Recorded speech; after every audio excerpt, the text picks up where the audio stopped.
ஆதியே துணை. அனைவருக்கும் நமஸ்காரம். இன்றைக்கு நாம் எடுத்துக்கொண்ட தலைப்பு ஜீவதேகம் என்ற தலைப்பில் உங்களோட முத்திப்பேருரை பகிர்ந்து கொள்கிறேன். அனைவருக்கும் நமஸ்காரம். துலங்க எங்கு எவர்க்கும் எட்டா நிலைகளெல்லாம் துலங்க எங்கு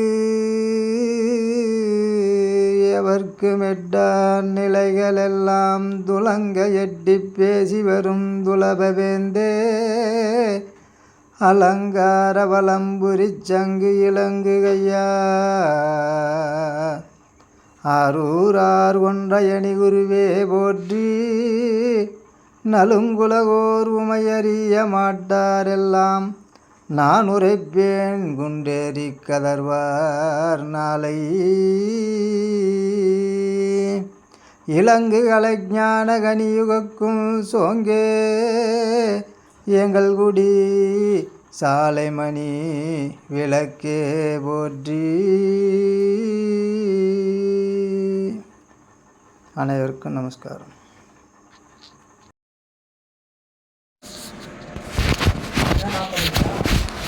நித்திரு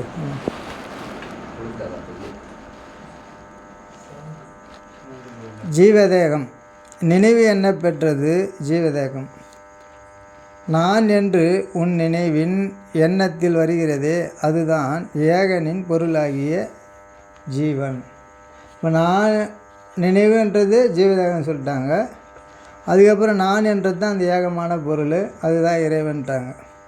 பொருளாகிய ஜீவன், அந்த ஜீவன் தான் நான் அப்படின்னா அது இறைவன். அடுத்தது ஆத்மா சொல்கிறாங்க. ஜீவதேகத்தில் உள்ள இருட்கோளமாய் இருக்கும் அசைவற்ற நினைவை அசைவுக்கு கொண்டு வரும் பொருளே ஆத்மா. எப்படி கொடுக்குறாங்க? முதல்ல ஜீவதேகம், அதுதான் நினைவு. அதுக்கப்புறம் அந்த ஜீவனுக்கு ஏகன்னு சொல்லிட்டாங்க. நான் என்ற பொருள் அது ஜீவனாக அது இருக்குது. இப்போது நினைவு வேறு ஜீவன் வேறு ஆகிப்போச்சு. ஏன்னா டவுட் இருந்தால் கேளுங்க. அப்போ ஜீவதேகத்தில் உள்ள இருட்கோளமாய் இருக்கும் அசைவற்ற நினைவை, அப்போ ஜீவதேகம் என்னவாகுது? இருட்கோளமாக இருக்குது. அடுத்தடுத்து நம்ம அது நுணுக்கமாக கவனிச்சோன்னா தான் தெரியும், இல்லைன்னா அது தெரியாது. ஜீவதேகத்தில் உள்ள, ஜீவதேகம் என்பது நினைவு, ஜீவதேகத்தில் உள்ள அந்த ஜீவனுக்குள்ளே இருக்குது. ஜீவதேகத்தில் உள்ள இருட்கோளமாக இருக்கும். அப்போ அந்த ஜீவதேகத்தில் என்ன வருது? இருட்கோளமாக இருக்குது. இருட்கோளம்னா பிரம்மம்னு அர்த்தம். ஜீவதேகத்தில் உள்ள இருட்கோளமாக இருக்கும் அசைவற்ற நினைவை, இங்கே ஒரு பெரிய ரகசியத்தை வெளியாகிறாங்க. அப்போ அதை எதை அசைவு கொண்டு வருது? இருட்கோளத்தை அசைவு கொண்டு வருது. இருட்கோளத்தை அசைவு கொண்டு வருது. அப்படிதான் இருக்குது.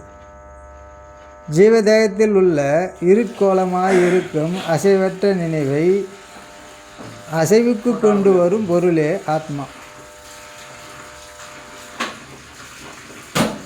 அப்போ இதில் ஒரு 2 விஷயம். இதுதான் இப்போ சத்தம் வந்துச்சா? ஜீவதேகத்தில் உள்ள இருட்கோளமாக இருக்கும் அசைவற்ற நினைவை, அப்போ இருட்கோளம் அதுதான் அந்த இருட்கோளத்தை தான் அசைவு கொண்டு வருது. ஜீவதேகத்தில் உள்ள இருட்கோளமாக இருக்கும் அசைவற்ற நினைவை அசைவுக்கு கொண்டு வரும் பொருளே ஆத்மா. அதை அசைவுக்கு கொண்டு வரலாம், அந்த இருட்கோளத்தை. ஆமாம், இருட்கோளத்தை எப்படி அசைவு கொண்டு வரோம்? இருட்கோளத்தை அசைக்க முடியாது, அங்கே சிந்திக்கணும்ல. அப்போ அந்த இருட்கோளம், அப்போ தெய்வம் அதுக்கு இன்னொரு இடத்துல கொடுக்குறாங்க. உன் நினைவாகி அக்னி எந்த எல்லையில் உராய்வதனால் சப்தம் எழுகிறது என்று உனக்கு தெரியுமான்ட்டாங்க. அப்போ அசைவு கொண்டு வர்றது என்ன வருது? அசைவுக்கு வாக்கு. இருட்கோளம் அசைவற்ற பொருள், அதை அசைவு கொண்டு வர்றது வாக்காக வெளியே வருது. அப்போ நினைவாகி அக்னி ஒரு எல்லையில் உராய்வதனால் சப்தம் எழுகிறது என்று உனக்கு தெரியுமா? குழந்தை குவா குவா என்று சத்தம் போடுகிறது, அந்த ஆதி மூல இடத்தை அறிந்து அடைவது வீடு அடைதல் அப்படின்னு கொடுத்துட்றாங்க. இதெல்லாம் பெரிய ஒரு ரகசியமாக இருக்குது. அது நமக்கு அது உள்ளே மறைஞ்சிருக்குது.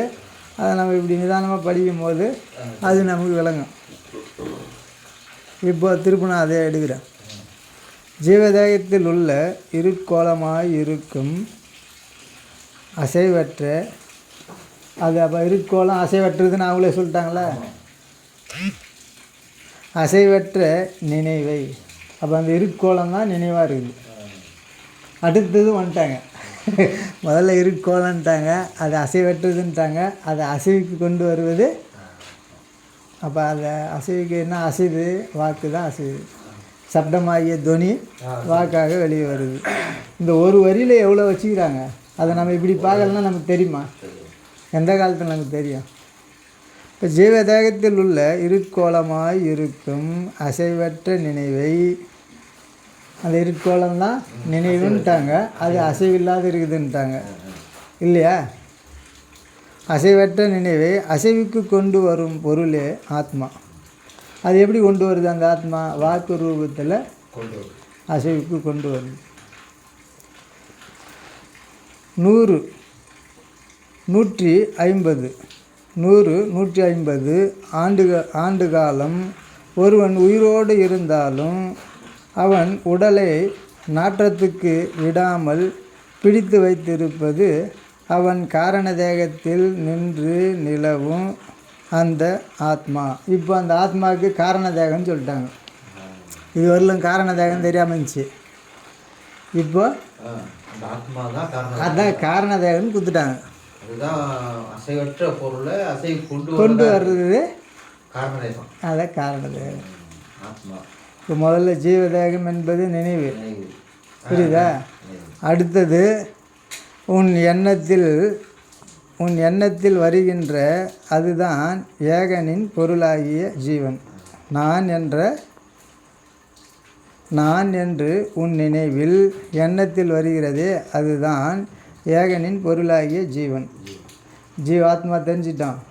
இப்போ ஏகனாகிய ஜீவனை தெரிஞ்சுக்கிட்டோம் என்னென்ன. அடுத்தது ஜீவதேகத்தில் உள்ள இருட்கோளமாக இருக்கும் அசைவற்ற நினைவை அசைவுக்கு கொண்டு வரும் பொருளே ஆத்மா. இப்போ ஆத்மா தெரிஞ்சுக்கிட்டோம். அந்த ஆத்மா என்னான்னு சொல்கிறாங்க. ஆத்மா 100 150 ஆண்டு காலம் ஒருவன் உயிரோடு இருந்தாலும் அவன் உடலை நாற்றத்துக்கு விடாமல் பிடித்து வைத்திருப்பது அவன் காரண தேகத்தில் நின்று நிலவும் அந்த ஆத்மா. அப்போ அந்த காரண தேகத்தில் தான் அந்த ஆத்மா இருக்குது. அப்போ இதுவரையில் நமக்கு அது தெரியாமல் இருந்துச்சு. இப்போ ஜீவதேகம் தெரிஞ்சுக்கணும், ஜீவன் தெரிஞ்சுக்கணும், இப்போ அந்த ஆத்மா தெரிஞ்சுக்கணும். அப்போ எவ்வளோ ஒவ்வொரு வாக்கியம் இப்படி சுருக்கமாக வச்சுருக்கோன்னா நம்ம படிச்சுனே போனோம்னா தெரியாது. அந்த ஒன்றுக்குள்ளே ஒன்று வச்சுக்கிறாங்க பாருங்கள். ஆமாம், அது ஒன்று ஒன்றா மாறுது. 100 150 ஆண்டு காலம் ஒருவன் உயிரோடு இருந்தாலும் அவன் உடலை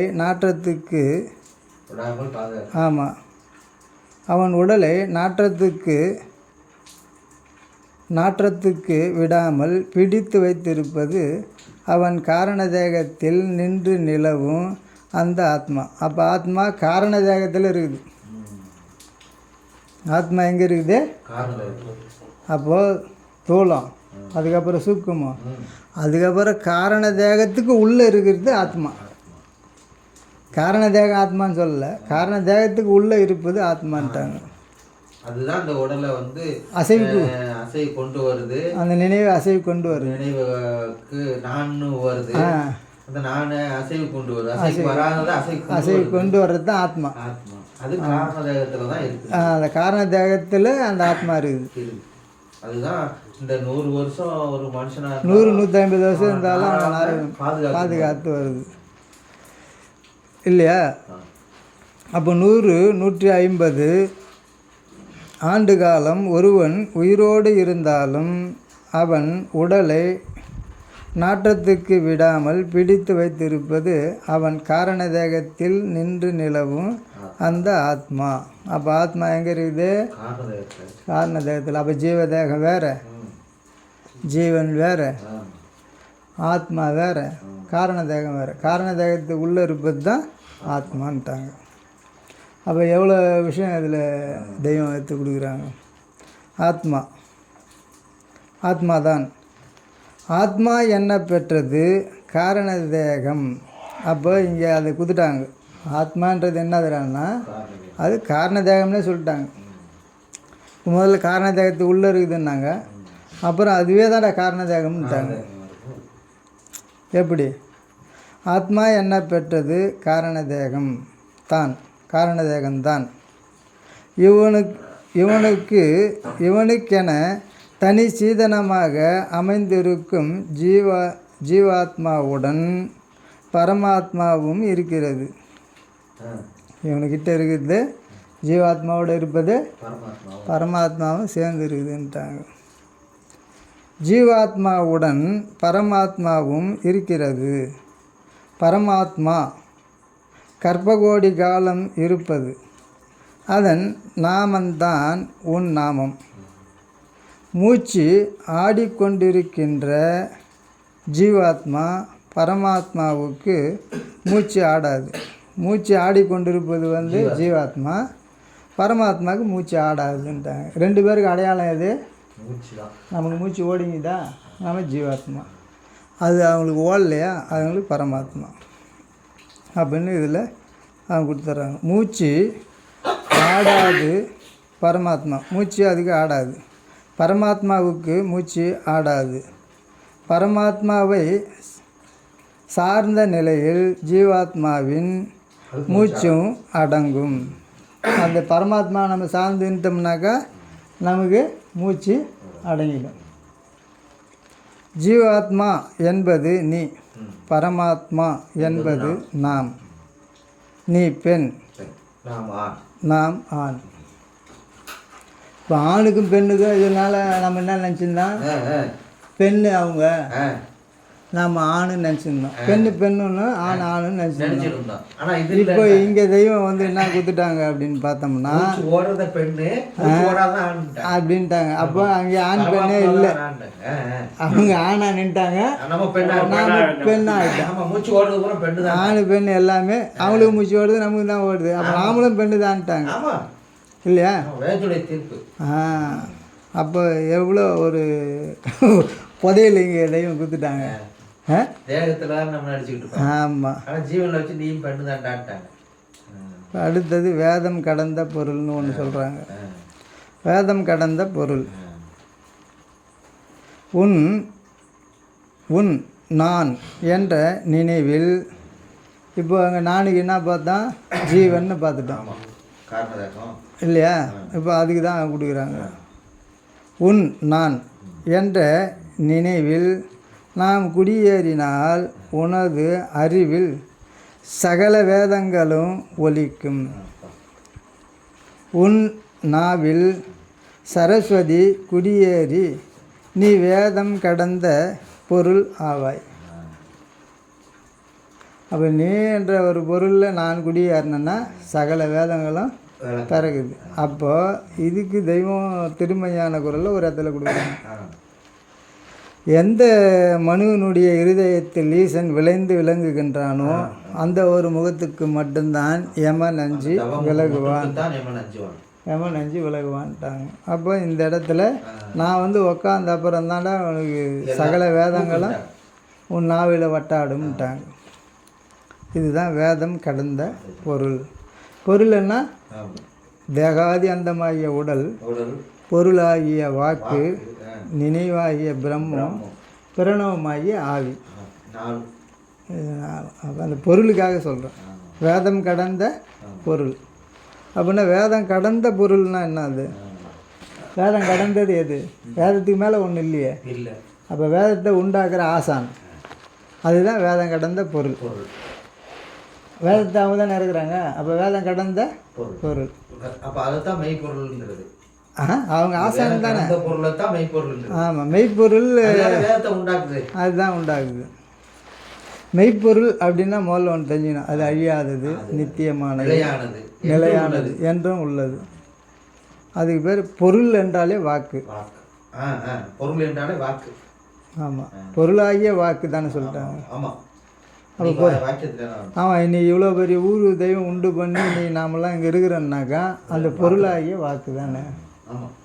எப்பொருள் யார் யார் வாய் கேட்பினோ அப்பொருள் மெய்ப்பொருள் காண்பது அறிவு அப்படின்னு அவங்க கொடுக்குறாங்க. அதெல்லாம் நீ மெய்ப்பொருளை காணணும்.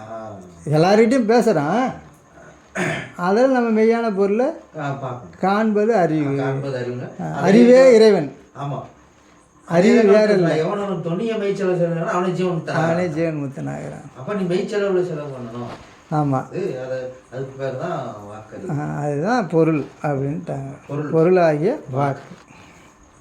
அப்போ அதுதான் பொருள் வாயின்ட்டாங்க. உன் நான் என்ற நினைவில் நாம் குடியேறினால் உனது அறிவில் சகல வேதங்களும் ஒலிக்கும்.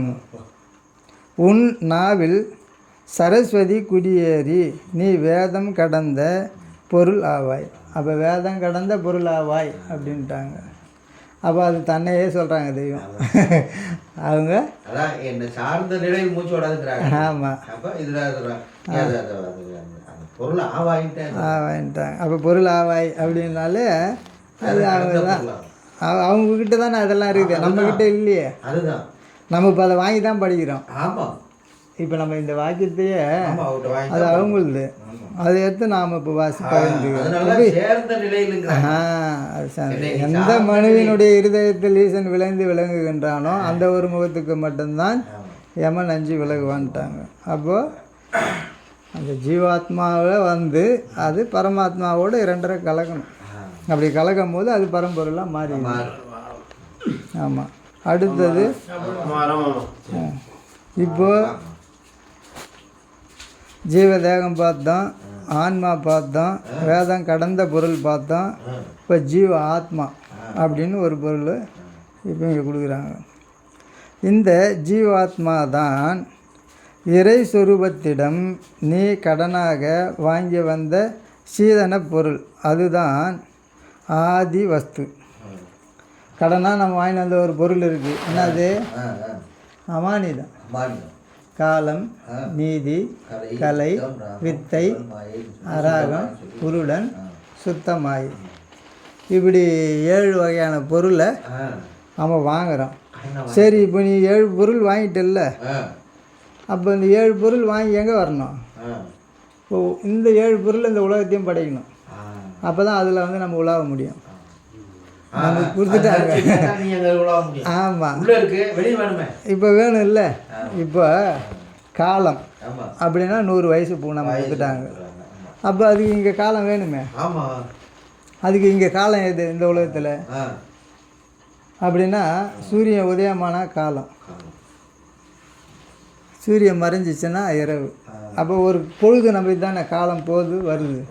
சூரியனை வச்சு தானே கிரகங்கள் காலம் போது வருதுன்றதை நம்ம கணக்கு பண்ணுறோம். அப்போ இங்கே வந்து காலம் அப்படின்றது இந்த உலகத்தில் நமக்கு ஆயுளாக கொடுத்துட்டாங்க. இங்கே உலகத்தில் காலமாக இருப்பது சூரியனாக இருக்குது. சூரிய சந்திரன் இது 2 இல்லைன்னா காலம் கிடையாது, கணிதமும் கிடையாது. சகல ஜோதிடமும் எதை வச்சு கணிக்குது? இந்த நவகிரக கோளை வச்சு தான் கணிக்குது. இந்த 2 வச்சு தான் கணிக்குது, இல்லைன்னா கிடையாது. அதனால் அது காலமாக இந்த அண்டத்தில் நமக்கு இருக்குது. நீதி அப்படின்றதுன்னா இங்கே வந்து இறைவன் ஒரு நீதி நமக்கு வந்து தராங்க. அரசு நீதின்னு ஒன்று இருக்குது. காலம் அதில் ஒரு நீதியை வகுக்கிறாங்க. இப்போ இறைவனுடைய நீதி அப்படின்னு பார்த்தோம்னாக்கா, காலத்துக்கு மழை பெய்யுது, சில காலம் மழை பெய்யுது, சில காலம் காற்றடிக்குது, சில காலம் வெயில் அடிக்குது, சில காலம் பனி பெய்யுது. இப்படி காலங்கள் அதில் மாறுது. இறைவனுடைய இந்த வெளியில் மாறுது. நமக்கு காலம் மாறுது. எப்படி மாறுது? இவனுக்கு ரொம்ப கஷ்டம் வந்துச்சுன்னா என்ன பண்ணுறான்? எந்த கிரகம் எதில் உட்காந்துங்குது? அதுதானே பார்க்குறான். ஜோதிடம் பார்க்குறேன். ஜோசியிடம் போய் இவன் பார்க்குறான், ஐயோ எனக்கு இது கஷ்ட காலமாகுது, இன்னும் எவ்வளோ காலத்துக்கு வரும், எவ்வளோ காலத்துக்கு போவோம், எந்த கிரகத்தில் நம்ம மாட்டின்னுக்கிறோம், அதுக்கு தான் பரிகாரம் ஆனால் உண்டா அப்படின்ற மாதிரி இவன் என்ன பண்ணுறான், போய் கிரகங்களை அந்த காலச்சக்கரத்தில் நம்ம மாட்டக்கூடாது. அப்போ அதுதான் சொல்கிறாங்க, விதி போல் ஆகும் என்றால் வேதமும் அதற்கு கூறிய வேலையும் வேணும் அப்படின்னு தெய்வம் கொடுத்துட்றாங்க. அப்போ நம்ம விதி போல் ஆகக்கூடாது, விதியில் போய் மாட்டக்கூடாது. அதுலேருந்து தப்பிக்கணும்னா ஆசானுடைய வாய்மைக்குள் நம்ம ஆயிடணும்.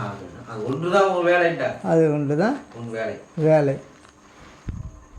அப்போ இங்கே காலம் ஆயிடுச்சு, இறைவனுடைய நீதியை பார்த்துட்டோம் இல்லையா? இப்போ நமக்கு அந்த நீதி என்ன அப்படின்னாக்கா, இப்போ அரசு ஒரு நீதி வகுக்குது, பஞ்சமா பாதகம் செய்யாத, பொய் சொல்லாத, கொலை பண்ணாத, குடிக்காத, அப்புறம் வந்து விபச்சாரம் பண்ணாத, இப்படின்னு பஞ்சமா பாதகம் அரசுலேயே இருக்குது. அப்போ அந்த சட்டத்திட்டம்லாம் எடுத்து வச்சிருது. ஆனால் நீ தான் நடக்கணும். எல்லாமே இருக்கும். இப்போ இறைவனுடைய படைப்பில் விஷமும் நஞ்சும் இருக்குது, அமிர்தமும் இருக்குது. எது தேவையோ நாம் தான் அதை தேர்ந்தெடுக்கணும். அதுக்குன்னு போய் விஷத்தை போய் சாப்பிடுவோமா? இப்போ அரளி கொட்டை இருக்குது, அதில் விஷம் இருக்குது. அதே போல் விஷம் பாம்பு கடிச்சாலும் அது முறிக்கிறதுக்கும் இறைவனை அதுக்கு மூலிகையாக எடுத்து வச்சிடுறாங்க. அப்போ நாம் அதை தேர்ந்தெடுக்கின்ற அந்த நீதி வந்து அரசு நீதி. இது இப்போ மனிதன் வந்து நீதின்னு மனிதனுக்கு இந்த அரசு வச்சுக்குது. எப்படிலாம் வச்சுக்குது? இது மட்டும் வச்சுக்குது. அப்போ இறைவன் நமக்கும் ஒரு நீதியை வகுக்கிறாங்க. இவன் அண்ணன், தம்பி, சித்தப்பன், பெரியப்பன், மனைவி, அம்மா, அப்புறம் அப்பா, அப்புறம் தங்கை, தம்பி, இப்படியெல்லாம் எடுத்து வச்சுக்கிறாங்க. இப்படிலாம் ஒரு சட்டத்தில் வச்சு, தேக சட்டத்தில் இந்த நீதிக்கு உட்பட்டு நீ வாழணும் அப்படின்னு இறைவன் ஒரு சட்டத்தையும் உடல் சட்டத்திட்டத்தையும் வச்சுட்டாங்க. அப்புறம் இறை சட்டத்திட்டம் ஒன்று தனியாக வைக்கிறாங்க. இறை சட்டத்திட்டம்னு ஒரு நீதியை இறைவன் வகுக்கிறாங்க. ஏன்னா நீ கும்பிட்ட, நீ செய்த தெய்வத்தை வணங்காத, உன்னை படைத்த ஒரு தெய்வம் இருக்குது, அதை நீ வணங்கு. அறிவிப்பருவம் வரல இந்த கோயிலுக்குள்ளெல்லாம் போய் வணங்கிக்கோ, திருநீர் எடுத்து பூசிக்கோ, ருத்ராட்சம் கட்டிக்கோ, எல்லாம் பண்ணிக்கோ. ஆனால் அறிவிப்பருவம் வரலாம் வந்துருச்சா, அசலான ஒரு தெய்வம், இந்த சந்திர சூரியாலை படைத்த இறைவன், இந்த பஞ்சபூதத்தையும் மனிதனையும் உண்டு பண்ண இறைவனை நீ சந்திக்கணும். அவங்க எங்கே இருக்கிறாங்க அப்படின்னா நமக்குள்ளே இருக்கிறாங்க. மனிதனுடைய இருதயத்தில் தான் ஈசன் இருப்பிடம் எல்லா வேலமும் சொல்லுது. அந்த சட்டத்திட்டம், அந்த நீதியை இறைவன் வகுத்து நம்ம அவங்களுக்கு அடிமையானோம்னா அந்த அவங்க சட்டத்திட்டம் வகுத்து வச்சுக்கிறாங்க. அந்த நீதியில் நாம் நடக்கணும். அதுக்கு பேர் ஆமாம் காலம். இப்போ நீதி காலம் தான் நம்ம 100 வயசாக கொடுத்துட்டாங்க. இது நீ அவத்தில் போகணும் நாள் எத்தனை நாள் உள்ளதே 100 ஆண்டு, இளமையில் 26 போகும், மெல்லமா முதுமை தன்னில் 316 மைந்தா, கள்ளமா உறக்கந்தன்னில் கணக்கு 26 போக, மீந்ததோர் 26க்கும் பங்குக்காரர்ன்ட்டாங்க. அதுக்கப்புறம் காய்ந்திடும் வறுமை, நோய், இன்பம், கல்வி இவை கேட்கே போதாதாகும், மோட்சம் என் பேச்சு வீணாம் அப்படின்னு அந்த எது கொடுத்துட்டாங்க. அந்த வயசுக்கு 100 வயசு கொடுத்தாச்சு. அந்த 100 வயசுக்கு அந்த காலம் அதுதான். அந்த 100 வயசு காலத்துக்குள்ளே நீ ஞானத்தை அடையணும். அதுக்கு தெய்வம் அவங்க கொடுத்துட்றாங்க. அது பெரியோர் இடத்தில் சார்ந்தனா மேலே ஒரு இடத்தில் சார்ந்தால் நல்ல காட்டி போன நாள் வேறு இன்ப வடிவம் பெற்று உன்புகள் வானம் பாருட்டாங்க. அது அப்போ ஊனங்கள் அனைத்தும் தேய்ந்து உன்புகள் வானம் பாயும் சொல்லிடுறாங்க. அது காலம். அது வந்து காலம். இது நீதி, இறைவன் வகுத்த நீதி. ஆமாம், உன்னுடைய கற்பனையின் வழியில் நான் ஓடுவேன், உன்னுடைய கற்பனைக்குள் எம்மை நீ ஆய்விடுவது ஒன்று தான்ட்டாங்க. பைபிள் என்ன சொல்லுதுன்னா, உன்னுடைய கற்பனையின் வழியாக நான் ஓடுவேன் அப்படின்னு நம்ம கொடுக்குறோம். உள்ள சத்தியமான வார்த்தை. இல்லையா? அப்போ அவங்களுடைய கற்பனை என்னவாக இருக்கும்? நித்தியமானதாக நிஜமானதாக இருக்கும், நன்மையை தரக்கூடியதாக இருக்கும். நம்மளுடைய கற்பனை என்னவாயிடும்? அனித்தியமாகிடும். அதுதான் அவன் மூச்சு ஓடுறவனுடைய கற்பனை இப்படி தான் இருக்கும். இப்படி தான் இருக்கும். நீ பெண்ணுட்டாக வரைக்கும். ஆமாம். இப்போ நீதி பார்த்தாச்சு. காலம், நீதி, கலை. கலைன்னு சொல்கிறாங்க. இப்போ ஒரு விதையை போட்டோம்னா நூற்றுக்கணக்கான வேர்கள்லே கொடுக்குது. ஆமாம், அது ஒரு கலை. ஆமாம், படைப்பில் எத்தனையோ விதம். அப்பா அதை நம்மளால் எண்ணி பார்க்க முடியுமா?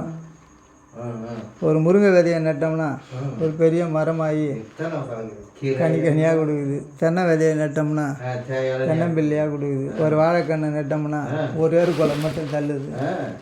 இப்படியே அது எப்படியெல்லாம் வர்ணனை, ஒவ்வொரு இலையும் ஒவ்வொரு செடிக்கும் வர்ணனை தீட்டி இறைவன் அனுப்புகிறாங்க. அது கண்கொள்ளா காட்சியாக இருக்குது. இது ஒரு தேவக்கலை தானே. இதை வச்சு தானே வாழ்கிறோம். ஆமாம், வாழைக்கலையில் வாழையிட கலைனா என்ன?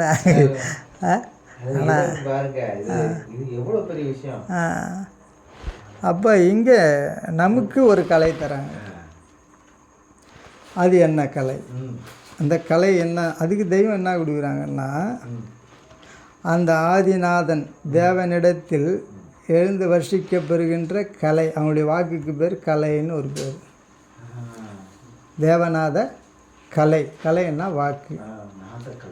ஆமாம், ஆமாம். அந்த கலைகள் கமழுகின்ற பழமறை மனுமகன் ஒலிவாமலையில் இறை தேடி அப்படின்னு அந்த பாடல்ல அவன் வாக்குக்கு பேர் கலை. இப்போ நம்மக்கிட்ட நம்ம இந்த வாக்கை பக்குவமாக பேசணும். என்னவா பேசணும்? இதுதான் சாகாக்கலை, சாகாங்கலை, ஆண்கலைன்னு பேர். ஆண்கலை அப்படின்னா அந்த வாக்கு எங்கெங்கே எப்படி பேசணுமோ அப்படி தான் பேசணும். கண்ட மாதிரி அதாவது மகரிபத் என்ற மந்திரவாளை வகையறிந்தோர் எடுத்து வீச வேண்டும். தொட்டோரெல்லாம் கெட்டோரனா தொடாத பேர் மாண்டே போனார் அப்படின்னு அதை சொல்கிறேன். அந்த வாக்குக்கு அது ஒரு மந்திர வாள். கொண்டு வா அப்படின்னு சொல்கிறது கொண்டு வான்ட்டான். தலையை வெட்டியாத்தான்ட்டான்னா ஒரு வார்த்தையில் தலைகீழாக மாறிடுச்சு. நம்ம இன்னும் உள்ள அர்த்தம் பார்க்கல. இப்போ நம்ம மேலே உட்காதான் நம்ம பார்த்துன்னு போகிறோம். அதுக்கு தெய்வம் ஒவ்வொரு அது அகமயத்தில் பல அர்த்தங்கள் அவங்க தராங்க. நம்ம இப்போ நமக்கு தெரிஞ்ச வரையில் நாம் பார்ப்போம். மேம்போடாக பார்த்தா கூட அதுக்கு அது வாக்கியத்தில் சாட்சியாக தான் நம்ம பார்த்துன்னு வரோம். அப்போ அவங்க வாக்குக்கு பேர் கலை. அந்த கலை தான் நம்ம இடத்துல அது என்னவாக இருக்குது. இதுக்கு இன்னொரு கலையும் இருக்குது. இன்னும் கொஞ்சம் அதை தாண்டி சந்திரக்கலை, சூரியக்கலை, இப்போ இன்னும் சுழிமுனை, இப்போ அதுக்கு பேரும் கலைன்னு சொல்கிறோம் இல்லையா? அது அந்த செலவு பண்ணி அந்த நினைவாகிய அக்னி எந்த எல்லையில் உராய்வதனால் சப்தம் எழுகிறது என்று உங்களுக்கு தெரியுமான்ட்டாங்க. அதுவும் ஒரு கலையில் தான் அது வெளியே ஆகுது. அப்போ இதுவும் ஒரு கலை. அப்போ அந்த கலையில் நமக்கு நேராக அப்போ அவங்க இறைவன் குற்றமற்றதாக இருக்குது, நம்மளது குற்றமுடையதாக இருக்குது. அவங்களது நித்தியத்தை தருது, அழியாத வாழ்வை தருது. நம்மளது அனித்தியத்தை கொடுக்குது. அப்போ வேறுபாடு இருக்குதா? அவங்க எந்த நேரத்திலும் சந்திர கலாநிதி என் முன்னிலே இருக்க. அந்த சந்திர கலைக்கு தான் சந்திர கலாநிதி அப்படின்னு கூறுகிறாங்க தெய்வம். மதிய அமுதம் அதுக்கு பேர் கலைன்னு பேர் இல்லையா? இப்போ காலம், நீதி, கலை, வித்தைன்னு பார்த்தோம். இப்போ அதுக்கு அடுத்தது வித்தை. சும்மா சுருக்கமாக கொஞ்சம் கொஞ்சம் பார்க்கலாம். அங்கங்கே அப்படியே தொட்டுன்னு போகிறோம். புரியுதா? வித்தை. வித்தையே பிரம்ம வித்தை தன வெற்றி வாழ்க்கையில் சேருமே. இப்போ இந்த அகில உலகத்திலே எடுத்துக்கோ.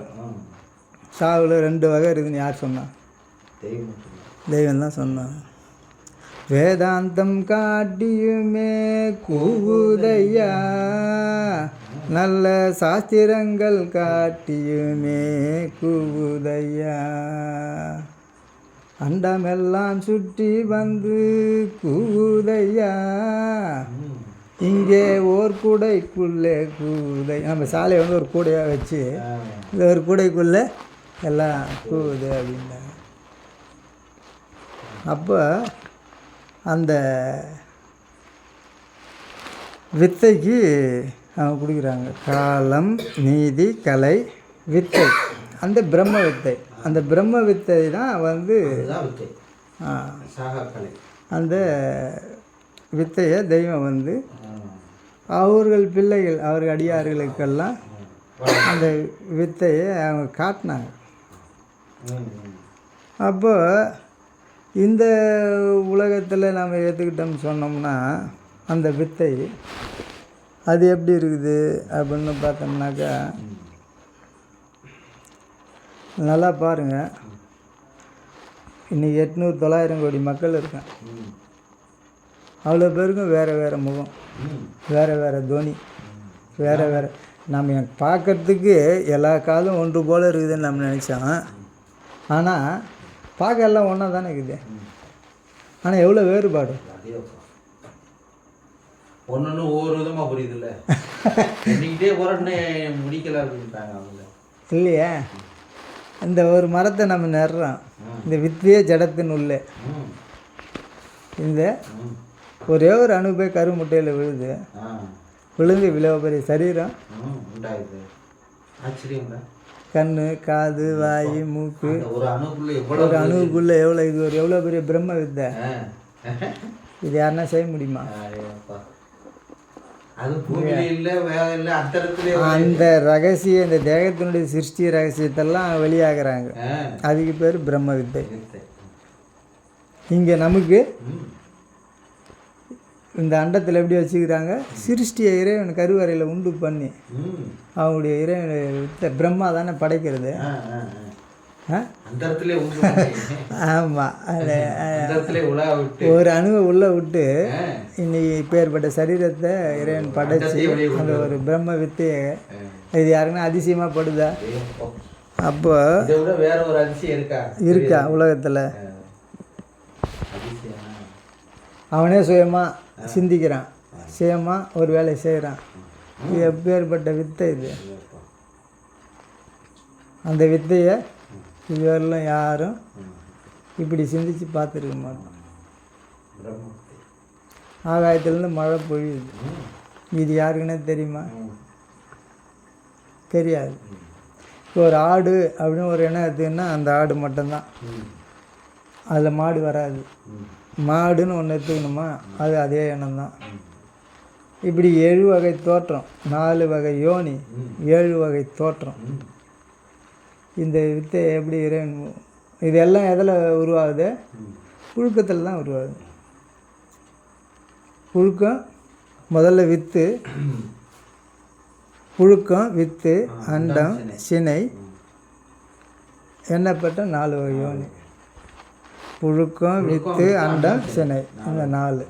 இந்த 4ல் மனிதனும் அடங்குறான். இப்போ மனிதனும் எதில் உருவாரான்னு பார்த்தா புழுக்கத்தில் தான் வரான். நியாயமாக பார்த்தா புழுக்கத்தில் தான் வரான், புழுக்கத்துலேருந்து தான் வரான் இல்லையா? ஒரு புழுக்கத்தினால தானே ஒரு ஆண் பெண் சேர்க்கையில் ஒரு ஜலம் ஒரு எல்லையிலேருந்து இறங்கி அது போய் தாயினுடைய நிலத்தில் விழுந்து அங்கே முட்டை இருக்குது. இப்போது ஜலமும் புழுக்கம் உண்டாச்சு, புழுக்கத்தில் ஜலம் உண்டாயிடுச்சு, விந்து ஜலம் உண்டாகி வெளியே வருது. அது வந்து தாயினுடைய நிலத்தில் போய் விழுது. விழுந்த உடனே அந்த கரு முட்டைக்குள்ளே போய் இந்த ஒரு அணுக்கு மட்டும் இடம் கொடுக்குது. அது ஜலமே அது அணுக்கள் தான், மொத்தமே அது வந்து ஆமாம் அணுக்கள் தான். அது அதில் போய் ஒரே ஒரு அணுவுக்கு மட்டும் ஒரு இடம் கொடுக்குது. இதுவரையிலும் எந்த சயின்டிஸ்ட்னாலும் இது இப்படி கண்டுபிடிச்சிருப்பாங்களே. இது எப்பேற்பட்ட வித்தை. இந்த புருவ முடி மட்டும் வளரல, ஒரு அளவில் நின்று போகுது. தலைக்கு முடி வருது, தாடிக்கு வருது. அப்போ அந்தந்த இடத்துல பெரிய அதிசயம் இல்லை. வெட்ட வெட்ட வளர்ந்துட்டே வெட்ட வெட்ட வளர்ந்துனே இருக்குது, தலைமுடி வளருது, ஆனால் புருவம் வருதா? அது மட்டும் வளர மாட்டேங்குது பாருங்க. அது வளர்ந்தா என்ன வளருது? லேட்டாக வளருது. தலைமுடி மாதிரி வரலாம் என்ன ஆகுறது? சரி, உள்ளங்கையில் எடுத்துங்க, முடி முளையுதா? ஆனால் மேலே முளைச்சிக்கிட்டே இருக்குதே, ஒரு விரலில் கூட முடி வருது இல்லையா? நல்லா யோசனை பண்ணி பாருங்க, எத்தனை மாற்றம். உன் கண்ணை வைத்து படைத்தேன், அதில் வர்ணத்தை வச்சு படைச்சிட்டேன்னு, அண்டத்துலேயும் பல வர்ணங்களை இறைவன் வச்சு படைத்தேன். செவியை வைத்து படைத்தேன்னு சப்தத்தை வந்து சப்த சுரங்களையும் நாம் படைத்தோன்றாங்க. மூக்கில் சுவாசத்தை வச்சு படைச்சதுனால நறுமணத்தை உண்டு பண்ணேன். நாவே வந்து சுவை வைத்து படைச்சிட்டோமேனு, பழத்தில் இனிப்பு, பூவில் இனிப்பு, அப்புறம் கனியில் இனிப்பு, எத்தனையோ ரகம், உப்பு, புளிப்பு, தோற்பு, அறுசுவையை வச்சு படைச்சதுனால அண்டத்துலேயும் அறுசுவையை வச்சு இறைவன் படைக்கிறாங்க. உப்பு கடலில் வருது இல்லையா? நல்லா பார்த்துக்க. புளிப்பு எலுமிச்சம்பழத்தில் வருது, இனிப்பு மாம்பழத்தில் இருக்குது, வாழைப்பழத்தில் இருக்குது, தோற்பு எல்லாத்துலேயும் அந்த ஜாதிக்காய், மாசிக்காய், இப்படி எல்லாத்துலேயும் தோற்பு வச்சு இறைவன் படைச்சிருக்கிறாங்க. அந்த சுவையில் அரிசி, காரம், அதுக்கு மிளகாயின்னு ஒன்று படைச்சிட்டாங்க. அந்த இம்முட்டூண்டு பொட்டு மாரி ஒரு பள்ளமாக இருக்கும், அதை நசுக்கினா அதில் மாவு மாரி வரும். தெய்வம் அதுக்கு விளக்கம் கொடுப்பாங்க பாரு, அவ்வளோ அற்புதமாக இருக்கும். நமக்குலாம் அதுமாரி வராது. அது இப்போ எப்பேற்பட்ட வித்தை இது. ஆனால் இவ்வளவும் படைச்சிட்டு மனிதனே வச்சு படைச்சி இதுக்கு என்னென்ன பாருங்கள். இந்த மேல் கீழ் தாடை மட்டும்தான் ஆடும், மேலே ஆடுமா? அத ஒரு காலத்துல ஆட்டும் போது குழவி சுத்திச்சு. இப்ப பாருங்க மிஷின்ல பாருங்க உரல் சுத்து. குழவி நிக்குதுங்க, உரல் சுத்து பாருங்க. முன்னால மாட்டுக்கு நம்ம பருத்தி ஆட்டும் போது கையில ஆட்டுவோம், மேலே மேலதான் சுத்தம். ஆமா, உரல் அப்படியே கிடக்கும், அப்படியே கிடக்கும். இப்ப பாருங்க உரலை சுத்த விட்டுருச்சு. ஏன் அது இப்போ ரெண்டுமே சுத்துது, அது இல்லாத அது வேற ஒரு வருது. இப்படியான இந்த இறைவன் மனிதனுக்குள்ளே வைத்து வச்ச அந்த வித்தை இருக்குது, சயின்ஸிஸ்டாலே முடியாதுங்க, சயின்டிஃபிக்டாலே அது முடியல. கருமுட்டையை எடுத்து வச்சு இன்னொரு அந்த விந்தணுக்களை எடுத்து கருமுட்டையில் வச்சு உருவாக்குறான், குழந்தை உண்டாக்குறான். ஏண்டா பெண்ணுனுடைய கருமுட்டை இல்லாத நீ உருவாக்குனியா? நீ விஞ்ஞானி தானே, நீ சயின்டிஸ்ட் தானே? முடியல. சரி, ஒரு மண்ணுக்குள்ளே இருந்து ஒரு எலுமிச்சம்பழத்தை இன்ஜெக்ஷன் போட்டு உறிஞ்சி எடுக்க முடியுமா? முடியாது. ஒரு நெல்லை உருவாக்கி எடுக்க முடியாது. என்ன இதெல்லாம் வச்சு எங்க மரத்தை உண்டாக்கிரு ஊசியில உண்டாக்க முடியாது. அது இறைவன் செய்யறத. முகார விந்த பேத வித்து நாதாதி இன்பனு சூடாகார சப்த சப்தாதிய சாயல்களும்ட்டாங்க. ஒவ்வொரு மனிதனுக்கும் பார்ப்பதற்கு ஒன்று போல் பார்க்குறதான் நினச்சேன், ஒன்று போல் சிந்திருந்தான் நினச்சேன். அதனுடைய எண்ணிக்கை என்னால் இன்னும் எண்ணி முடிக்க முடியலன்ட்டாங்க. அதை பாருங்க, இப்போ கண்ணை எடுக்காம பாருங்க, ஒவ்வொரு ஆளுக்கும் வேற வேற. ஆமாம், ரேகையை பார்த்தாலும் அது வேற வேற, எல்லாமே வேற. ஒரு ரேகை முதல் கொண்டு எவ்வளோ மாற்றங்கள். அப்படிதான் என்னதான் அது இப்போ ஒரு தடவை ஒன்று செஞ்சு இன்னொரு தடவை செய்யாது போட்டு முடியாது, செய்யாது. அது நேற்று பேசுனா பேசுனா இருப்பாளா நித்த புதுசாக பேசுகிற மாதிரி.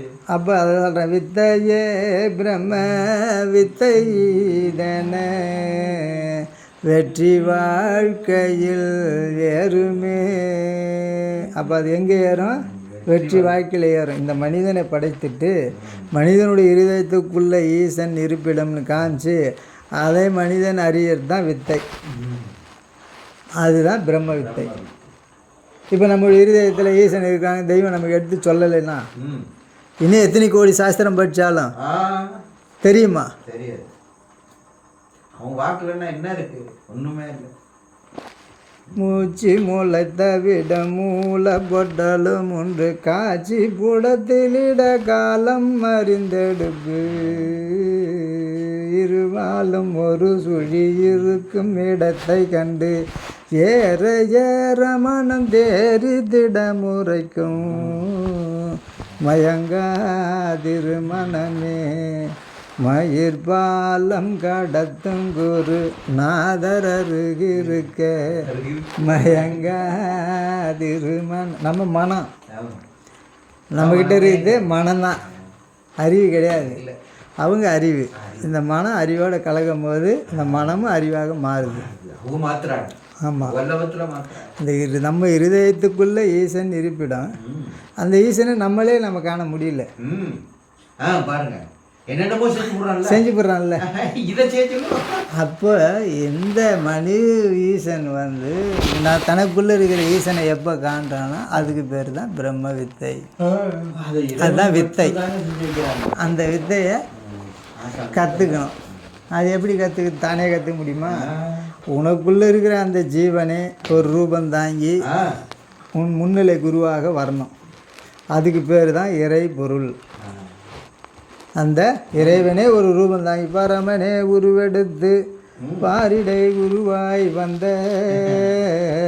துறவலர்கரசேகாமில் தொன்மறை போழும் தேவே அருநடை பாதம் நோவ அடிமைக்காய் இறங்கி வந்த மறைமணி ஞான வாழ்வே மார்கணன் நாதா போற்றி. அப்படி அவங்க வந்து அந்த இறைவனை காட்டி தராங்க இல்லையா, அதுக்கு பேர் வித்தை. இந்த திராவிட இருக்கிறவரு தெய்வத்தை பார்த்ததில்லை. ஒருத்தர் சொல்றாரு, இந்த மாதிரி வடலூரார் சொன்னாங்க, அவங்க இப்படி ஒருத்தர் வந்து செயலை செஞ்சுக்கிட்டு இருக்காங்க. மனிதர்கள் யாராக இருந்தாலும் போய் இறைநிலைய அடைகிறதுக்கு அவங்க வழிவகுத்தாராங்க அப்படின்னு சொல்றாங்க திராவிட. அவரு வந்து அப்படியா, அப்ப அவங்க போட்டோ இருக்கா அப்படின்னு கேக்குறாரு. அவர் உடனே அந்த ஒரு படத்தை கொடுக்குறாரு, தெய்வத்துடைய படத்தை. அதை வச்சுக்கிட்டு அவர் 108 தடவை தினம் வந்து மார்கநாத ஈஸ்வராய நமக்கு சொல்லிக்கிட்டு இருக்காங்க. எப்படி யதார்த்தம் பாரு. சொல்லிக்கிட்டு இருந்தவரு பார்த்தா அவருக்கு கனவுல தெய்வம் வராங்க, தோற்றமா வராங்க. வந்து பார்த்துட்டு அவர் கனவுல பார்த்த ஆள இந்த போன படத்துல பார்த்தா இவரு தானே கனவுல வந்தாரு அப்படின்னு அவர் சொல்ற அளவுக்கு இருக்குங்க. பார்த்துக்க. அதுக்கப்புறம் தான் சரி கனவுல கண்டுட்டு அதுக்கப்புறம் தான் சரி இந்த மாதிரி வந்தாங்களே. மறுநாள் அந்த சொன்னாரு பாருங்க, அவர் இந்த மாதிரி பொங்கல் நீ அங்க போமா வாரீங்களான்னு கூப்பிடுறாரு. இவரு மந்திரம் சொன்னாரு, படத்தை கேட்டாரு, படத்தை வச்சுட்டு அவர் சொன்னாரு. உடனே காட்சிக்கு வருது, உடனே மறுநாள் அழைப்பு வருது, இந்த மாதிரி போறோம் சாலைக்கு போறோம் வாரீங்களான்னு. அப்ப உடனே கிளம்பி இங்க வந்தாங்களாம். அப்போ அந்த வித்தை அவருடைய கற்பனை வழி என்பது என்னன்னா வேதம் தான். அதுதான் அவங்க பைபிளில் சொல்கிறாங்க. உம்முடைய கற்பனை வழிகள் நான் செல்ல வேண்டும் அப்படின்ட்டாங்க. உம்முடைய மெய்யான விந்து குலத்தில் நான் பிறக்க வேண்டும், படை மையான்றாங்க. அப்படின்னா அது எப்பேற்பட்டது இல்லையா? அதுதான் அந்த வித்தைக்கு பிரம்ம வித்தைன்னு அதை எடுத்தேன். வித்தையே பிரம்ம வித்தைதன வெற்றி வாழ்க்கையில் ஏறுமே. இறைவனை பார்ப்பது தானே வெற்றி வாழ்க்கை. அதுதான் வித்தை, அதுதான் பிரம்ம வித்தை. இப்போ காலம், நீதி, கலை, வித்தை, ராகம். அதாவது அராகம்னா குறையாத செல்வம். இப்போ நீ எத்தனை கோடி சம்பாதிச்சு வச்சிருந்தாலும் ஒரு நாளைக்கு அது குறைஞ்சிடும். காலி காலி ஆகிடும். இல்லைனாலும் உன்னை காலி பண்ணிட்டு எடுத்துக்குவான். இல்லைனாலும் உன்னைய காலி பண்ணிவிட்டு அவன் எடுத்துருவான். யார் இது எடுக்குது? நம்ம வச்சு காலங்காலமாக வச்சு நம்ம உயிர் நம்ம ரத்தத்தையே பருகி நம்ம ரத்தத்தையே உண்டு நமக்கே எவனா வர்றது தான் நீங்கள் பிள்ளைங்களாம் இருக்குது. வெளி உலகத்தில் எடுத்துக்கிட்டீங்கன்னா நீங்கள் அப்படி தானே இருக்குது. வெளியே எடுத்துக்க, இங்கேயும் எடுத்துக்க. ஒரு நெருக்குதல் அவனுக்கு வரும்போது என்னது, இந்த சொத்தை எடுத்துக்கலாமா, இவர் எடுத்துக்கலாமா, அப்பா எழுதி தர மாட்டார் அப்படின்றதுக்கு போயிடுறானே கண்டி. இவன் வந்து அந்த குறையாத ஒரு செல்வத்தை இவனால் தேடி எடுக்க முடியல. ஏன்னா அவன் தெரியல இதுதான் செல்வம்னு நினைக்கிறான். ஆனால் திருவள்ளுவர் என்ன சொல்கிறாரு, செல்வத்துள் செல்வம் செவிச்செல்வம் அச்செல்வம் செல்வத்துள் எல்லாம் தலை. அப்போ அந்த செவிச்செல்வம் இந்த உலகத்தில் எங்கே நமக்கு கிடைக்கும் அப்படின்னு எந்த ஒரு மனிதனாக ஆய்ந்து தேர்னான் பார்த்தோம்னா இல்லை. அப்போ அவன் அருளால் அவன் தாள் வணங்கி, அப்போ அவனுடைய அருள் வந்து தான் நம்மளை கூட்டின்னு வரணும்.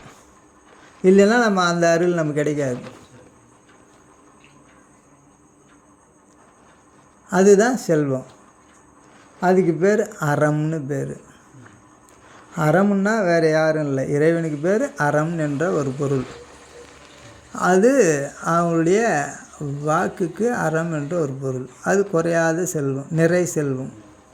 அதுக்கு தான் உன்னுடைய ஆத்மா அடங்கும், மனம் அடங்கி சாந்தி எனும் சலாமத்தை அடையும் போது அந்த குறையாத செல்வத்தை அது பெறுது. இந்த உலகத்தில் செல்வம் எத்தனா நம்ம காசு பணம் இதெல்லாம் நம்ம சம்பாரித்து சேர்த்துக்கணும்னு நாம் நினைக்கிறோம். ஆனால் இந்த உலகத்தில் இறைவன் நமக்கு என்ன வச்சுக்கிறாங்க செல்வமா அப்படின்னாக்கா, இன்றைக்கி இந்த சூரியன் காலையில் மறைந்து காலையில் உதித்து மாலை மறைகிறது, இது நமக்கு செல்வமாக இருக்குது. நிலவு இரவில் நமக்கு உதிக்குது, அது தருது. 3 வேளை உணவு குறையாத இறைவன் அளந்து கொண்டே இருக்கான். எல்லாமே உண்டாகுது, எல்லா செல்வமும் ஒவ்வொரு தானியமும் விளைவிச்சு நமக்கு குறையாத நிறை செல்வம் உண்டு பண்ணி நெடுங்காலம் தந்த பூமி, நிறை செல்வம் உண்டு பண்ணி நெடுங்காலம் தந்த பூமி, விரைவித்து இனி முளைக்க மாட்டேன் என்றோதிடும் பூமி அடங்கலுக்கும் ஓதும்புராதனங்குருவது. அப்போ நிறை செல்வம்னு என்ன சொல்லிட்டாங்க தெய்வம்? நிறைய செல்வம் உண்டு பண்ணி நெடுங்காலம் தந்த பூமி. பூமினா வெறும் தானியத்தை மட்டுமா விளைவிச்சு தருது? தங்கத்தை தருது, வைரத்தை தருது, எண்ணெய், இரும்பு, செம்பு, ஈயம், பித்தளை ஒட்டு மொத்தமும் விளைவிச்சு தரக்கூடியது. எத்தனை வாசனை திரவியம், எத்தனை வர்ணம், எத்தனை ருசி. அப்புறம் அப்போ இந்த பூமி நமக்கு எல்லா செல்வத்தையும் கொடுக்குது. அப்போ அதுதான் செல்வம். ஆமாம், அப்போ அதுதான் பூமி தான் நமக்கு செல்வமாக இருக்குது. ஆனால் நாம் என்ன பண்ணுறோம்? உண்ட காலத்திலே நமக்கு நெல் விளைய வச்சு தருது, சாப்பிட்றோம். அதே நிலத்தில் தானே போய் உக்காந்து பேல்றோம். கோச்சிக்கிச்சா? இல்லையே. அதாவது அதுக்கு இதையும் ஒரு அழகாக ஒரு கதை ஒன்று சொல்லலாம். ஒரு தாய் தன் குழந்தைய அது வெளிக்கே போகாத 2-3 நாளாக வயிறு உப்பசமாக ஆகிச்சான். ஆகிட்டு அதுக்கு என்னென்னமோ வைத்தியம் பண்ணி பண்ணி பார்க்குறாங்க, அது ஒன்றும் சரியாக ஆகலை. அப்புறம் ஒரு மருந்து கொடுத்துருக்குறாங்க, சரியாக ஆகிடும். இதுக்கிடையில் ஃபங்க்ஷன் வந்துடுச்சு. கிட்டத்தட்ட 1 லட்ச ரூபா பட்டுப்பாடு எடுத்து கட்டிக்கிட்டு அந்த ஃபங்க்ஷனுக்கு குழந்தைய எடுத்துக்கின்னு போகுது. போனவொடனே அந்த ஃபங்க்ஷனில் டக்குன்னு அதுக்கு மலம் கழிஞ்சிருச்சு. எது மேலே? அந்த பட்டு புடவை மேலேயே. ஐயோ சேலை போயிடுச்சு நினைப்பாளா? மலம் இப்போ குழந்தை போனது எவ்வளோ சந்தோஷப்படுவா, சுத்தமாகி போச்சு அப்படின்னு நம்ம அறியாமல் நினச்சி அந்த பூமி நம்ம எவ்வளோ தவறு பண்ணாலும் அது நமக்குள்ள பொழைச்சிக்கிட்டோன்னு பொறுமையாக பொறுத்து காத்திருக்கிறாங்களே. ஆனால் பூமி தாய் தானே. அப்போது பாவம் பண்ணவொன்னே அதே தாய் அந்த பாடியை தின்னுடுது. அப்போ அதுக்கு யமனாகிடுது. ஆனால் இங்கே நமக்கு தெய்வம் எப்படி வச்சாங்க? பூமி தாயாகவே வச்சுட்டாங்க, நம்மளுக்கு தொடலையே. இந்த காஷாய உடைய கூட அது தொடாதுன்ட்டாங்க தெய்வம் உத்தரவு. அப்போது அது எப்படி வச்சுருக்குது? நிறைய செல்வம் உண்டு பண்ணி நெடுங்காலம் தந்த பூமி இந்த தேகத்தையும் வளர்க்குது. மண்ணுக்குள்ளேயே ரசத்துக்களை ஊட்டி ஊட்டி திருப்பு 4 வரல வச்சிருக்கு. இல்லை இப்போ நம்ம வணக்கத்திலேயே நம்ம எப்படி போய் போனோம் தொட்டு. ஆமாம், பூமியை தொட்டு தான் வணங்குறேன். அப்படி தான் வணக்கம் நமக்கு எடுத்து வச்சுருக்கிறேன். அது தொட்டு வணங்கினா பாவம் போச்சுன்ட்டாங்க தெய்வம். ஒரு வாக்கியத்திலே குடிக்கிறாங்க. பூமியை ஏன் தொட்டு வணங்குறேன்னா நீ செய்த பாவங்கள்லாம் அது மன்னிக்கிட்டோன்றதுக்கு அது தொட்டு நம்ம வணங்குறோம். வாக்கியம் மாதிரி டைரி குறிப்பு. ஆமாம், அதை தொட்டு வணங்குற மாதிரி வச்சுருக்காங்கல்ல தெய்வம். வேற உலகத்தில் தொட்டு தான் இப்படி கும்பிட்றாங்க. ஆனால் இங்கே தெய்வம் நமக்கு எப்படி எடுத்து வச்சுட்டாங்க? அப்போ அந்த குறையாத செல்வம் அப்படின்னா அது என்ன அப்படின்னாக்கா நிறைய செல்வம் உண்டு பண்ணி நெடுங்காலம் தந்த பூமி. அப்போ செல்வம்ன்றத அதுக்கு பேர் அறம். இது வரலும் உலகம் தோன்றிய நாள்லேருந்து இன்னி வரலும் குறைஞ்சிதா? அப்போ இருந்த மக்கள் தொகை எவ்வளோ? அவ்வளோ பேரும் குத்துச்சு. இன்றைக்கி இருக்கிற மக்கள் தொகை எவ்வளோ? பல கோடி போய் இன்னும் கொடுத்துக்கினே இருக்குதே. அப்போ அது குறையிலையா செல்வம்? குறையவே இல்லையே.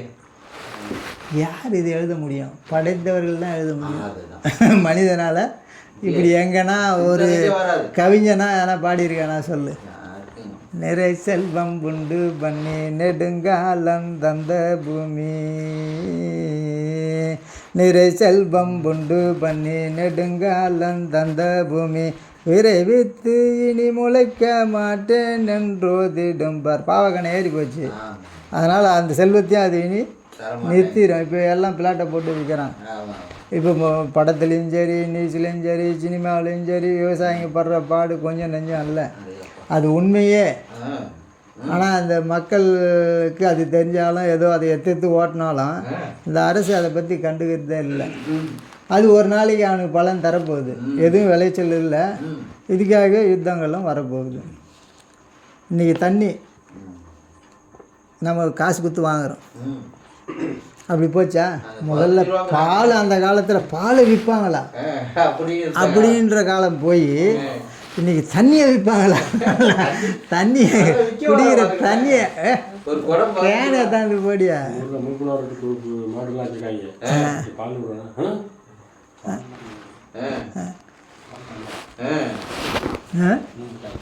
அப்படியா?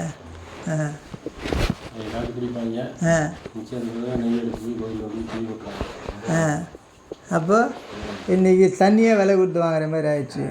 அப்படி இறைவன் நினச்சி பூமி ஊற்றுக்கண்ணை நிறுத்தினா நம்ம கதை என்ன ஆகுறது? இந்த காற்றை ஒரு நிமிஷம் அப்படி நிறுத்தினா நம்ம கதை என்ன ஆகுறது? முடிஞ்சு யோசிச்சா முடிஞ்சிருமா? அப்போ அவங்க படைத்தவர்கள்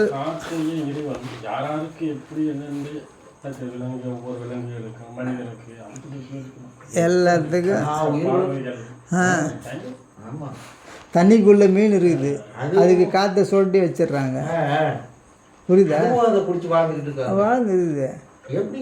அது பூமியில் 5 பூமியை விட 5 மடங்கு ஜீவராசி கடலில் அதிகங்க. ஆமாம். இப்போ நம்ம வந்து இப்போ உதாரணம் எடுத்துக்கினோம்னாக்கா, சுற்றி கடல், 4ல் 3 பங்கு கடல், 1 பங்கு தான் நிலம். அந்த நிலத்தில் 3 பங்கு காடு, 1 பங்கு தான் மனித வாழ்கிறோம். 3 பங்கு காடாக இருக்கு. புரியுதா? அப்போ அந்த கடலில் 3 பங்குலன்னா எவ்வளோ ஜீவராசி இருக்கும்? ஒரு நாளைக்கு கடலில் இருக்கிற ஜீவராசி உணவு நம்மளால் அளக்க முடியுமா? ஆனால் இறைவன் அத்தனைக்கும் அளந்துங்கிறேன். ஒரு தாவரம், ஒரு ஆலமரத்துக்கோ, ஒரு அரச மரத்துக்கோ, ஒரு வேப்ப மரத்துக்கோ, எல்லாத்துக்கும் உணவு டெய்லி இறைவன் அளந்து தானே இருக்கிறாங்க. எறும்பு கடை 84 100,000 ஜீவராசிக்கும். அது மட்டுமா? இன்னைக்கு 900 கோடி பேர் மக்கள், அவ்வளோ பேருக்கு இறைவன் உணவு அளந்து நினைக்கிறாங்க. ஒட்டு மொத்தமாக இப்படி இறைவன் படைத்த பொருள்களை எல்லாம் உண்டுபிட்டு நன்றி சொல்லலாம் கோவம் வருமா வராதா? ஆனால் பார்க்க மறந்தா போலேனோ இறைவனுடைய வல்லபத்தை பற்றி நீ பேசினாலே மாதம் மாறி மழை பெய்யுன்ட்டாங்க. ஆனால் மக்கள் அப்படி நினைக்கிறாங்களா? இவன் ஒரு தெய்வத்தை உண்டு பண்ணி அது முன்னால் போய் முடியும், இறைவனுக்கு கோவம் வருமா வராதா? ஏண்டா உன் இருதயத்தில் நான் அறிகிறேன்னு எல்லா வேதமும் சொல்லுது, அதெல்லாம் நீ படிக்கலை, அதுதான் முதல் குற்றமாகவே வந்துடுது. அப்புறம் அதுவே முதல் தண்டனையாக வந்துடுது உனக்கு. நல்லா யோசனை பண்ணி பாருங்க. எப்படிதான் புரிய வச்சாங்க? நம்மளும் ஆமாம். இதை வந்து அடியோட மாத்திர மாதிரி இருக்குல்ல. அது இந்த காக்கா இருக்குல்ல, அதுக்கு வந்து குயிலுக்கு முட்டை பொறிக்க தெரியாதா? அது எத்தனை என்ன பண்ணுமா, காக்கா முட்டையோடு சேர்த்து வச்சிருமா, அது அடை காத்து பொறிச்சிருமா, பொறிச்ச உடனே அது பறக்கலாம் கற்று குத்துருமா, அது வரலுமா அது கத்தாதான். அது குயில் அது பருவம், அது இது அது வந்து காக்கான்னு கத்தான், அது குயிலுக்கு எதிரில் அந்த பறவை வந்து தாய் பறவை பார்த்துனே இருக்குமா. அது பறக்க ஆரம்பிச்சு தான் அது ஒரு துணி கொடுத்த ஒன்று என்ன ஆகிடுது, ஜெயின்னு அட இது என்னடா இது சத்தம் வேறையாது, நம்ம அதுதான் நம்ம என்னன்னு அது கண்டுக்குன்னு அங்கே போயிடுது. அது வரிகளுமோ அதை போல் நாம் அதை போல் அந்த வெளி உலகத்தில் நாம் வந்து காக்கா முட்டையோட குயில் முட்டை இருந்துச்சு, அவங்க ஒரு பொருள் கொடுத்தாங்க, நாம் இங்கே வந்துட்டோம், அவ்வளோதான். இதுக்கு இது ஓமானத்துக்காக படைக்கப்பட்டது தான் அந்த ஜீவராசிகள் எல்லாமே. அது பாடல்ல கூட நினைக்கிறோம் கோபுகின்ற சத்தம் அது குறிப்பறியாதவருக்கு கொடிய நரகம் என்று கூவுதையான் அந்த குயிலு குறிப்பறிஞ்சு அதுக்குள்ள போயிடுச்சு. அது போயிடுச்சு. தேவனுடைய குறிப்பறிஞ்சு நீ வந்துடணும். தேவனுடைய பிள்ளைங்க வந்துடுறாங்க. நீ குறிப்பறியலன்னு சொன்னா கொடிய நரகம் கொடிய நரகம் என்று கூவுதையா அண்டமெல்லாம் சுற்றி வந்தும் கூவுதையா. அண்டமெல்லாம் எப்படி சுற்றுது? இந்த இப்போ வாட்ஸ்அப்பில் போகுது, யூடியூப்பில் போகுது. ஏன் அனந்தர்கள் எல்லா நாட்டுக்கும் எல்லா இடத்துக்கும் அவங்க சுற்றி சுற்றி வராங்க. அப்படின்ற பட்சத்தில் அது எப்படி இதுவாகுது? ஆமாம். ஊதுவத்தி ஏற்றி வைங்க, நிறுத்திடுங்க, அது குளிர்து. அப்போ அந்த மாதிரி அந்த இப்போ அறத்துக்கு பார்த்தோம் இல்லையா? அப்போ நிறைய செல்லம் உண்டு பண்ணி நெடுங்காலம் தந்த பூமி இது அறமாக இருக்குது. நமக்கு ஆசானுடைய வாக்கு, அவனுடைய திருவாக்கு, அது அறம். இங்கே அனந்தர்களுக்கு தெய்வம் அறம் சுற்றுதல் அப்படின்னு எடுத்து வச்சுருக்குறாங்க. இறைவனை அந்த அறம் சுற்றி வர்றதுக்கு பேர் அறம்ன்றாங்க. அது அகமியத்தில் வேறு ஒரு பொருளாக இருக்குது. அதே போல் இறைவனை கண்டு தன் அகத்துக்குள்ளே அறம் சுற்றுறது அனந்தர்கள் சுற்றணும். அவங்க சுற்றுறாங்க. நமக்கு புறத்தில் இப்படி வச்சுருக்குறாங்க. அது நம்மளை சுத்த விடுது. அதுக்கு பேர் அறம். நம்ம வந்து ஒரு வெளியே ஒரு பொதுவாக நம்ம பேசியிருக்கோமே, அப்படி நம்ம பேசிக்கிறோம். அப்போ இதுக்கு பேர் அறம். அதாவது காலம், நீதி, கலை, வித்தை, அராகம். அந்த ராகம் அராகம் அப்படின்ற குறையாத செல்வத்துக்கு பேர் அராகம் அப்படின்னு கொடுக்குறாங்க.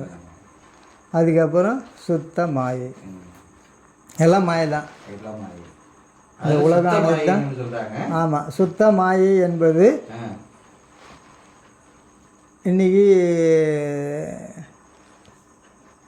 இந்த உலகம் எல்லாம் மாயை தானே. சந்திர சூரியால் முதல் கொண்டு ஒரு நாள் புதுப்பிக்க தான் போகிறாங்க. ஆமாம். அதே போல் இறைவனும் ஒரு திருமேனி தாங்கி வந்தாங்க. வந்து இப்போ இந்த தேகம் மாயை தான் போகுது இல்லையா? ஆனால் நமக்கு சுத்த மாயை ஆக்கி வச்சிட்டாங்க. எல்லாருக்கும் மாய்ந்து போகுது. மரண தருவாயில் மண் அதை தீண்டி மாயையா இருக்கு. ஆமாம். இங்கே சுத்த மாயையாக்குறாங்க. இங்கே சுத்த மாயாகி அது தீண்டா மண் தீண்டா வல்லவமும் மாத்துறாங்க. திங்கிது, இதை காப்பாற்றுது. என்னங்க இல்லையா? இருக்கேன் காயமே இது பொய்யடா, வெறும் காத்தடைத்த பையடான்னு பாடுறாங்க. அப்போ மாயை அப்படின்னாலே சுத்த மாயைன்றாங்க. அதுதான் மாயை. இப்போ இன்னைக்கு நிலையான மாயை, சுத்த மாயை தான். அது வந்து நிலையான ஒரு மாயை. மாயை அப்படின்னா மாய்ந்து போகிறது. இப்போ தெய்வம் வந்து ஒவ்வொரு வசனங்களும் அவங்க எடுக்கிறாங்க.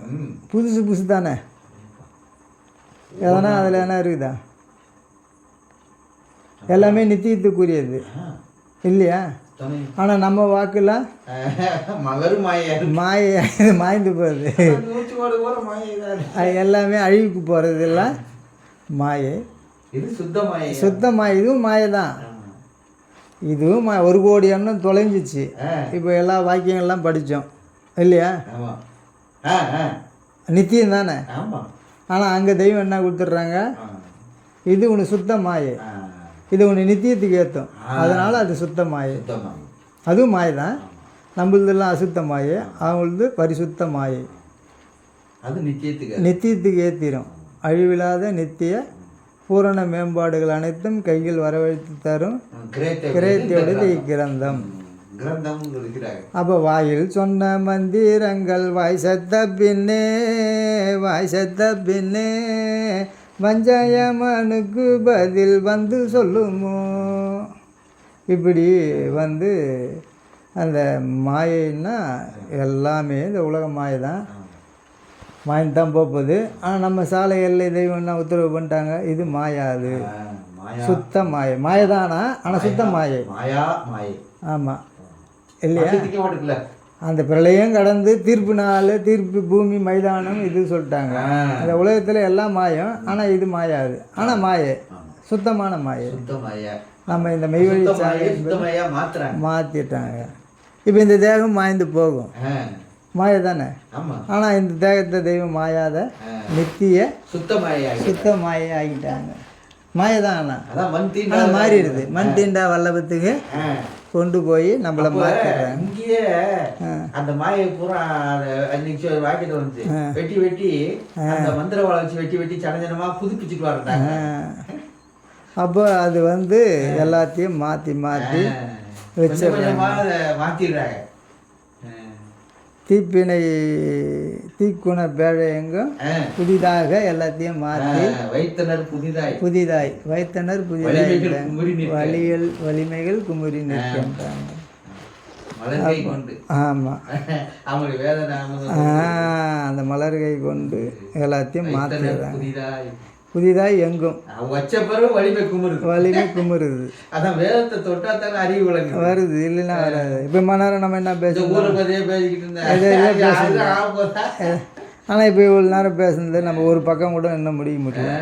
இந்த போயிடுச்சு 1.5 மணி நேரம் இது வரலுமோ நம்மளால் இன்னும் முடிக்க முடியல, அவ்வளோ இருக்குது. அப்போ அந்த இப்போ நம்ம அந்த எழுத்துக்கும் இப்போ ஓரளவுக்கு நம்ம ஓரலாக பார்த்தோம். இது இன்னும் நம்ம வந்து வேதத்தின் மூலியமாக போனால் அசலை பார்க்கலாம். இப்போ எப்படி நம்ம வந்து ஜீவ தேகத்தை பார்த்தோம், அதுக்கப்புறம் வந்து ஜீவனை பார்த்தோம், அதுக்கப்புறம் ஆத்மாவை பார்த்தோம், அதுக்கப்புறம் வேதம் கடந்த பொருளை பார்த்தோம், அதுக்கப்புறம் இப்போ ஜீவ ஆத்மா அப்படின்றதுல வந்து அது என்னன்றது தான் இப்போ நம்ம அதில் எடுத்துன்னு வந்தோம். அந்த 7 வகை பொருள் வந்துருச்சு. அதனால் இப்போ நம்ம அதை எடுத்தோம். அப்போ இந்த ஜீவ ஆத்மா தான் இறை சொரூபத்திடம் நீ கடனாக வாங்கி வந்த சீதன பொருள். அப்போ வானலாம் சிறப்போனாகி வருவேன் என வாக்கிந்து தான் 7 கடனும் வாங்கி தரைதனில் நரனாய் தோன்றி ஈன நன்றி கெட்டோனாகி இருங்கடன் வலுவா வந்தால் வீண் புக தலையாய் போக இருக்கின்ற தோற்றம் வந்தோ. அப்போ அங்கே என்ன வாங்கிட்டு வந்துட்டான், அந்த அமானித பொருளை இறைவனிடத்தில் கடனாக வாக்கு தத்தம் பண்ணி வாங்கிட்டு வந்துருக்குறோம். சும்மா இல்லை, வானலாம் சிறப்போனாகி வருவேன் என வாக்கிந்து இல்லையா, எல்லாம் அவங்கள பற்றி இப்படி அவங்கக்கிட்ட வாக்கு தத்தம் பண்ணி இதெல்லாம் எங்கே நடந்தது, ரோஸ்மிதா கூடிய காலத்தில் நடந்ததுன்னா சுப அனுபவத்தில் அறிய கிடைக்கின்றது அப்படின்னு மான்மியத்தில் நமக்கு கொடுத்துட்றாங்க. இதெல்லாம் நம்ம தெரிஞ்சுக்கணும். எதுக்கு வேதத்தை எடுத்து வச்சுது, விதி போல் ஆகும் என்றால் வேதமும் அதற்குரிய வேலையும் வேணும். அப்போ விதியிலேருந்து நீ தப்பத்துக்கு தானே இந்த வேதம் வந்துருக்குது. அப்போ எல்லா விஷயங்களும் தெய்வம் வேதத்தையும் இறக்கி வச்சாங்க. தன் மக்களை வேதம் வந்த அப்புறம்தான், வேத தாய் வந்த அப்புறம்தான் மக்கள் பிள்ளைகள் உருவாவாங்கன்னு வேதத்தில் அது சொன்ன பிரகாரம் அது வருது. அப்போ இந்த ஜீவ ஆத்மா தான் இறை சொரூபத்திடம் நீ கடனாக வாங்கி வந்த சீதன பொருள். அதுதான் ஆதி வஸ்து. அதுதான் உன் நடமாடும் தேகாலயத்தை கட்டிய பிரகாச பொருள். இன்னும் எப்படி இதுக்கு மேலே அந்த அமானித பொருள் தான் இந்த தேகத்தை கட்டுது. அந்த சீதனமாக வாங்கிட்டு வந்த பொருள் தான் இந்த தேகாலயத்தை நிர்ணயம் பண்ணுது. இந்த 7 வச்சு தானே இப்போ நம்ம பார்த்துன்னு வந்தோம். 7 பொருள் தான் கட்டுது. அந்த 7 வச்சானே இன்னைக்கு எல்லாம் நடந்துக்கிட்டு இருக்கு. அதுதானே அந்த 7 இல்லைன்னா நம்ம இங்கே இல்லை. அதில் ஒன்று குறைஞ்சாலும் கிடையாது. மனிதனுக்கு தான் அது பொருந்தும். ஆனால் ஜீவராசியில் அது சொல்ல முடியாது. ஆகாது. 7 ஆவிகளால் கட்டப்பட்டது. ஒன்று உப்பு ஜலத்தில் ஊறப்பட்டதும், ஒன்று சுட வெந்நீரில் ஊறப்பட்டதும், அப்படி 7 ஆவிகளை வைத்து தான் அந்த 7 அமானிதமும் 7 ஆவியாக இருக்குது. 7 ஆவியாக இருக்காங்க. அது மான்மியத்தில் தெய்வம் கொடுக்குறாங்க. இல்லை ஒன்று ஒவ்வொரு வேலையை செய்த அது செய்தில்ல. அது ஆனா பார்த்தா ஒன்னா தான் ஒரே இருளா தான் தெரியுது. அப்போ அதுதான் ஆதி வஸ்து. ஆ. அதுதான் உன் நடமாடும் தேகாலயத்தை கட்டிய பிரகாச பொருள்.